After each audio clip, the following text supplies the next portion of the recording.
৮০ বছর বয়সী এই বুড়ি হঠাৎ করে একদিন প্যারালাইসিস হয়ে বিছানায় পড়ে যায়। আর সেদিন থেকেই সবার অপেক্ষা শুরু হয় কবে তিনি মারা যাবেন। তার ছেলেদেরও একই খেয়াল, মা মারা গেলেই সম্পত্তির ভাগ করবে। আর ঠিক সেই সময় এক ফান্ডের অফিসের থেকে জানা যায় তাদের মা নাকি ১৬০ ভরি স্বর্ণের মালিক। আর গত সপ্তাহে তিনি এই স্বর্ণগুলো তাদের থেকে নিয়ে এসেছেন। এখন সেগুলো কোথায় আছে তা একমাত্র তিনি নিজেই জানেন। আর এখান থেকেই শুরু হয় তাকে উল্টো বাঁচানোর লড়াই, কে তাকে আগে সুস্থ করে তুলবে। এইরকম একটা মজার গল্পের সার বলতে চলেছি আজকের এই ভিডিওতে। তো চলুন শুরু করা যাক আজকের গল্প গুঞ্জন।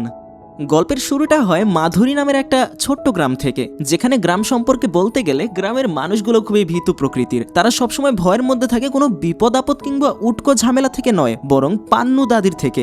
ইনি হলেন সেই পান্নু দাদি। তার বয়স এবং শরীরের কন্ডিশন দেখলে মনে হবে উনি কি এমন যাকে দেখে এত ভয় পেতে হবে। তার উত্তর গল্পের কিছুটা সামনেই লুকিয়ে আছে, দেখতে থাকুন। গল্পে যেহেতু সবাই তাকে পানু দাদি বলে ডাকে, তাই আজকের পুরো এক্সপ্লেনেশনে আমি তাকে পানু দাদি হিসেবেই সম্বোধন করব। পানু দাদি খুব একটা বড় লোক না, কিন্তু তারপরও তিনি গ্রামের একটা স্বনামধন্য পরিবারের মেয়ে হওয়ার কারণে গ্রামে তার একটা বড় অবস্থান আছে। এর পাশাপাশি তার একটা ব্যবসা আছে। তিনি গ্রামের মানুষদেরকে স্বর্ণ ধার দিয়ে থাকেন। এই কারণেই প্রতিদিন সকালে পুজোর পর সেই ধার দেওয়া স্বর্ণের সুদ আদায় করতে বাড়ি থেকে বের হতেন।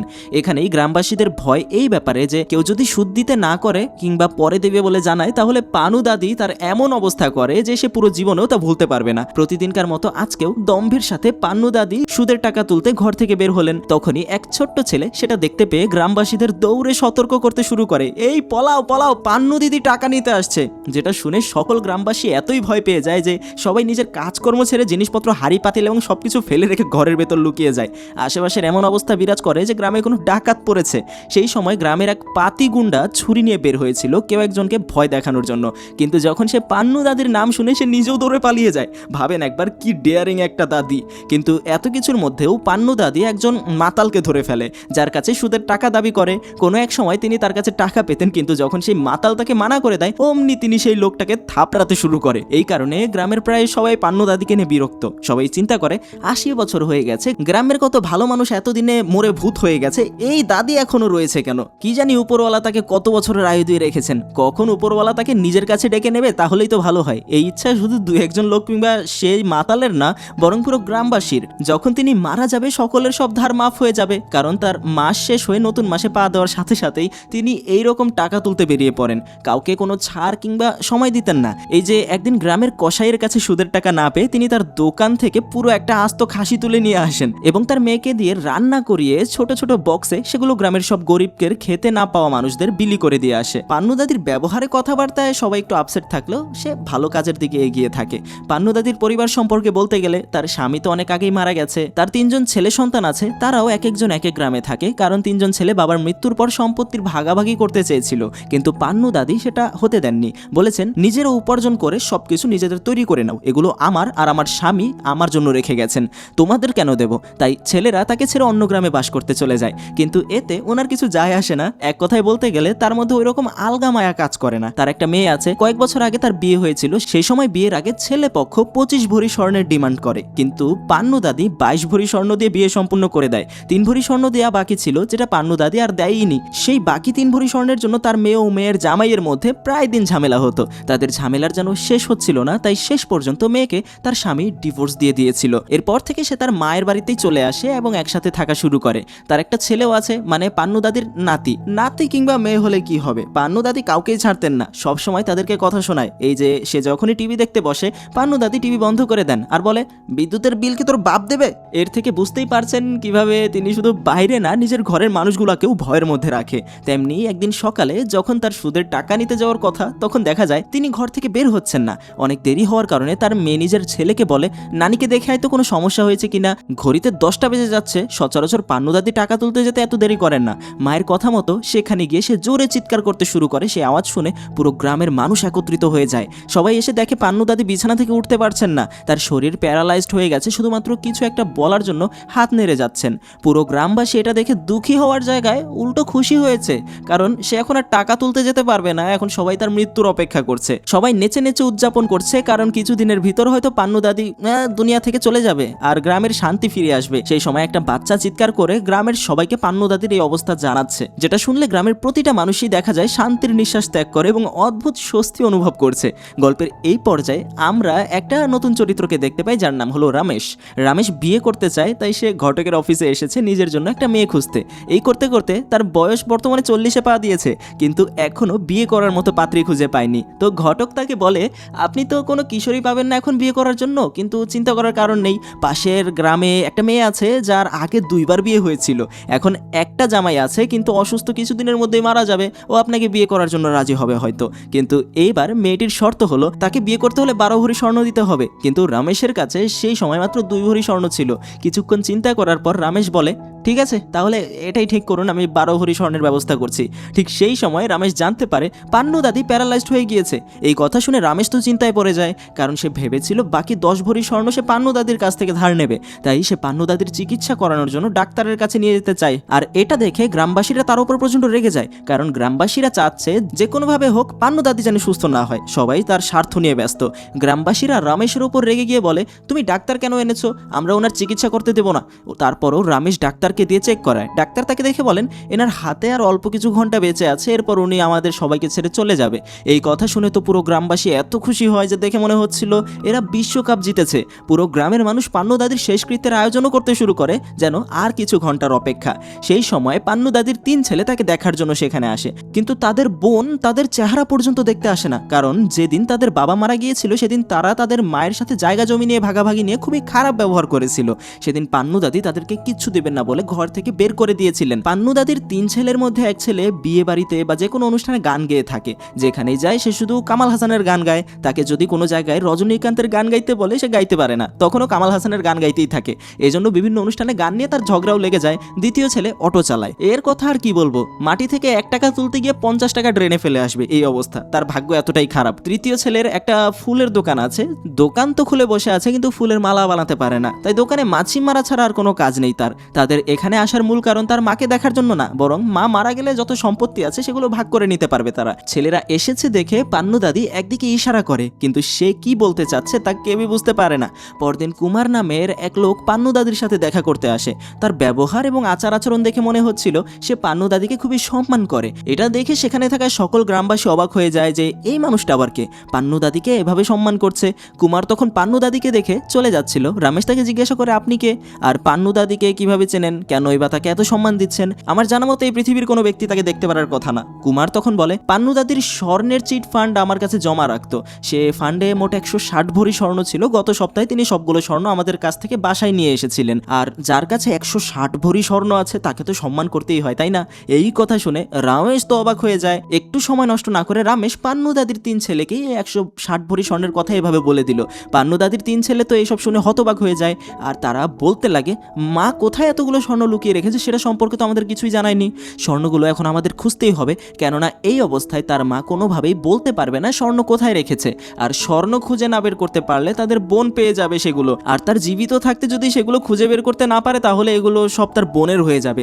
এদিকে পান্নু দাদির মেয়ের জামাই নাচতে নাচতে সেখানে এসে পৌঁছায়। সে আজ অনেক খুশি, কারণ সে জানতে পেরেছে পান্নু দাদি প্যারালাইজড হয়ে গেছে আর খুব শীঘ্রই মারা যাবে। তিনি মারা গেলে সম্পত্তির ভাগাভাগি হলে সে তার পাওনা 3 ভরি স্বর্ণ পাবে। রমেশ আর পান্নু দাদির ছেলেরা বুদ্ধি করে যে তারা এই স্বর্ণের কথা কাউকে জানতে দেবে না, তারা নিজেরাই স্বর্ণ খুঁজে বের করে নিজেদের মধ্যে ভাগ করে নেবে, আর যদি কেউ এই স্বর্ণের সম্পর্কে জানতে পারে তাহলে তাদের পথে বাধা হয়ে দাঁড়াতে পারে, স্বর্ণের ভাগ চাইতে পারে। সুযোগ বুঝে তারা 4 জন মিলে পুরো ঘর তন্ন তন্ন করে খুঁজতে শুরু করে, কিন্তু কোথাও কিচ্ছুর হদিশ পাওয়া যায় না। এক পর্যায়ে খুঁজতে খুঁজতে ক্লান্ত হয়ে তারা পান্নু দাদির কাছেই আসে। পান্নু দাদি আবারও একদিকে ইশারা করে, তাদের মনে হয় স্বর্ণ সেখানেই আছে, তাই তারা সেদিকে গিয়ে খোঁজাখুঁজি করতে শুরু করে, কিন্তু কিছু পুরনো জিনিসপত্র ছাড়া আর কিছু পায় না। তারপর রমেশ পান্নু দাদির 3 ছেলেকে বলে, আমার একজন পরিচিত লোক আছে যে তোমার মায়ের ইশারার কথা বোঝে, আমাদের বলতে পারবে, আর আমরা জানতে পারবো স্বর্ণ কোথায় আছে। তোমরা যদি চাও আমি ডাক্তারের ছদ্মবেশে এখানে আনতে পারি তাকে, কিন্তু শর্ত একটাই, আমাকে 12 ভরি স্বর্ণ দিতে হবে যাতে আমি বিয়ে করতে পারি। তখন 3 ভাই তার দেওয়াই শর্তে রাজি হয়ে যায়। এদিকে পান্নু দাদির 3 ছেলের বউ নিজেদের স্বামীদের সন্দেহ করা শুরু করে, তারা একসাথে সারাক্ষণ কি এত আলোচনা করছে এই নিয়ে 3 ভাইকে তাদের বউয়েরা প্রশ্ন করলে তারা তাদের বউকে বলে দেয় যে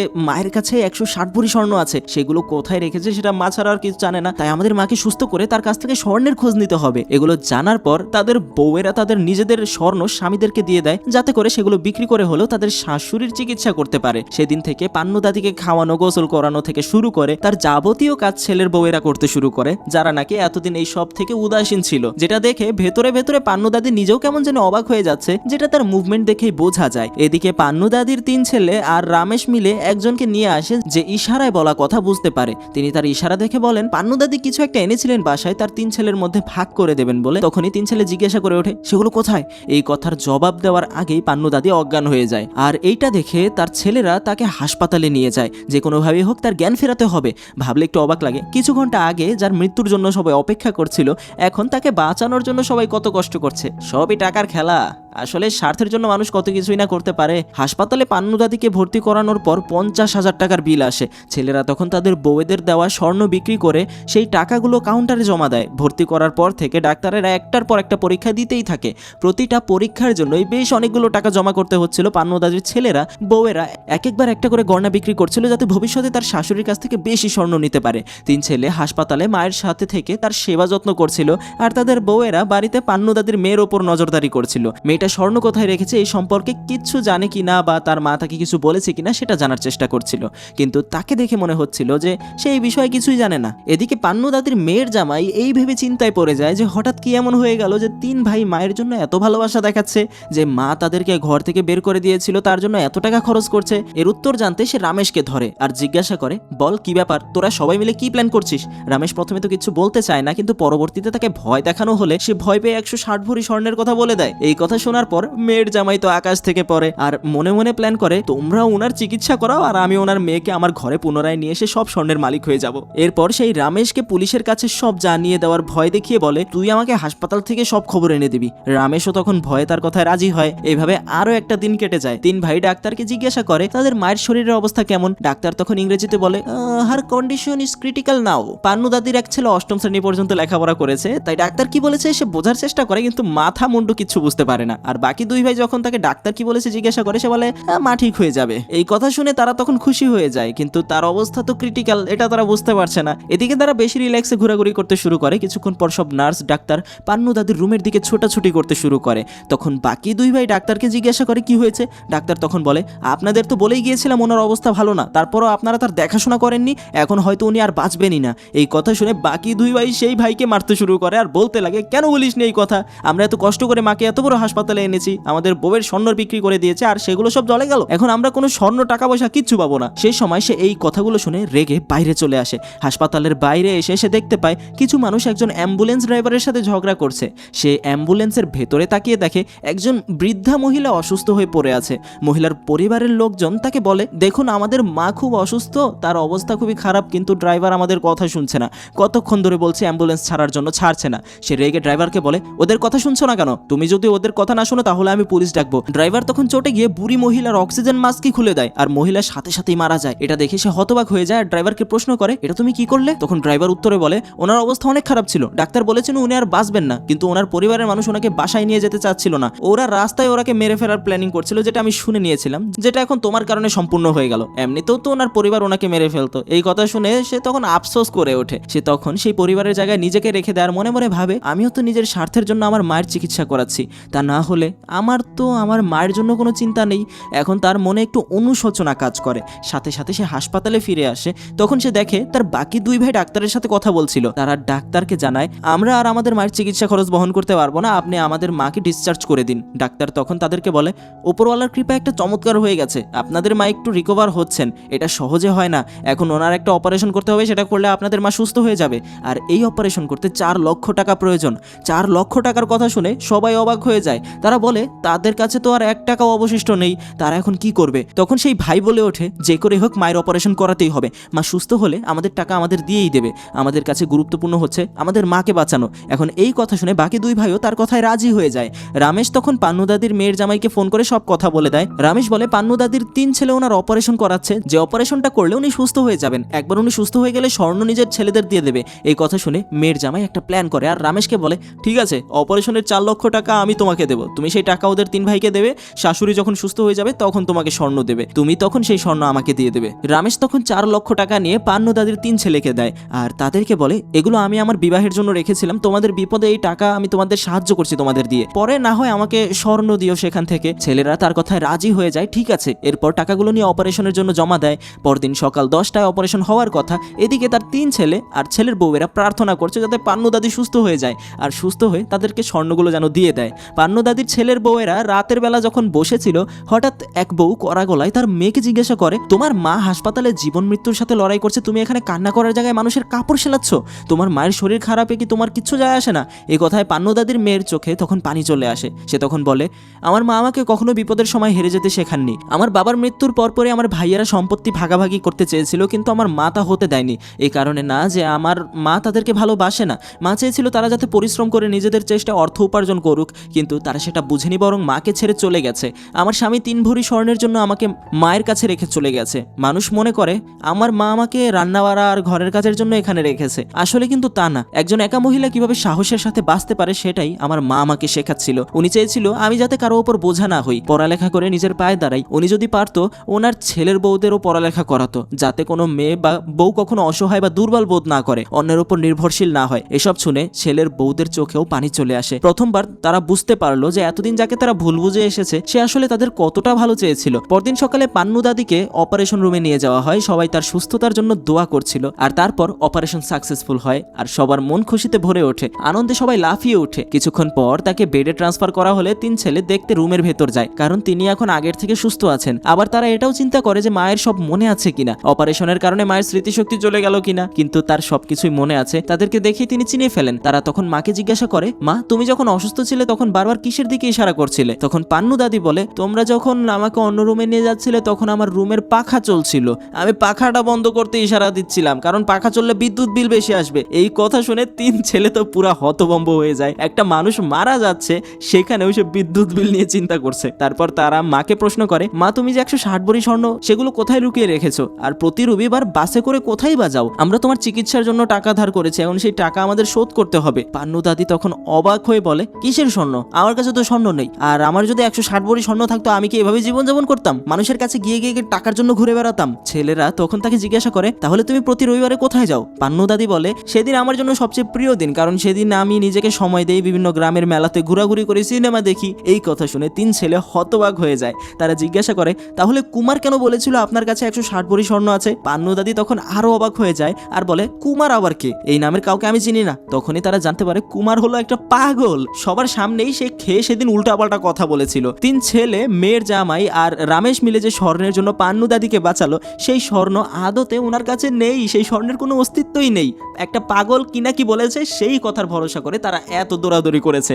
তার মধ্যে ডাক্তার এসে তাদেরকে আরো হতবাক করে দেয়, বলে যে তাদের মা পুরোপুরি সুস্থ হয়ে গেছে, এখন সেঞ্চুরি না করে নাকি মরবেন না। এর 2 দিনের মধ্যেই পান্নু দাদি সুস্থ হয়ে বাড়িতে ফিরে আসে। গ্রামের সবাই তার সেই আগের মতো দম্ভ দেখে চিন্তা করছিল যে এই বুড়ি তো মরে যাচ্ছিল, এখন আবার সুস্থ হয়ে আসলো। বাড়িতে আসার পর দাদি তার 3 ছেলের বউ আর মেয়েকে ডাকে, আর সেখানেই হয়ে যায় সবচেয়ে বড় চমৎকার। তিনি যে খাটে থাকতেন সেই খাটের হাতল ঘোরালে সেখান থেকে একটা গুপ্ত চাবি বেরিয়ে আসে, আর সেই চাবি দিয়ে সে যখন লুকানো ড্রয়ার খুলে তার চোখ কপালে উঠে যায়। পান্নু দাদির এত বছরের জমানো সম্পদ 30 ভরি স্বর্ণ। পান্নু দাদি তাদেরকে বলে, যখন আমি এই ঘরে এসেছিলাম তখন আমার কাছে খুব কম স্বর্ণ ছিল, কিন্তু আমি পরিশ্রম করে আস্তে আস্তে এই স্বর্ণ জমিয়েছি। একটা মেয়েই পারে লক্ষ্মীর মতো সবকিছু সামলে রাখতে, এজন্য মেয়েদের ঘরের লক্ষ্মী বলা হয়। ছেলেদের কাছে ইনকাম করার শক্তি থাকলেও সবকিছু সামলানোর শক্তি দেওয়া হয়নি। মেয়েদের বুদ্ধি, চেষ্টা, এইসবই টাকা পয়সা স্বর্ণ এগুলো সামলে রাখতে পারে। আর স্বামীর মৃত্যুর পর আমার ছেলেরা নিজেদের আসল চেহারা দেখিয়ে দিয়েছে, কিন্তু এতে আমার কোনো সমস্যা হয়নি, কারণ আমি নিজে কারোর উপর নির্ভরশীল নই। এজন্য আপনাদেরকে বলছি, কারো উপর নির্ভর না থেকে নিজের চেষ্টা নিজে করুন,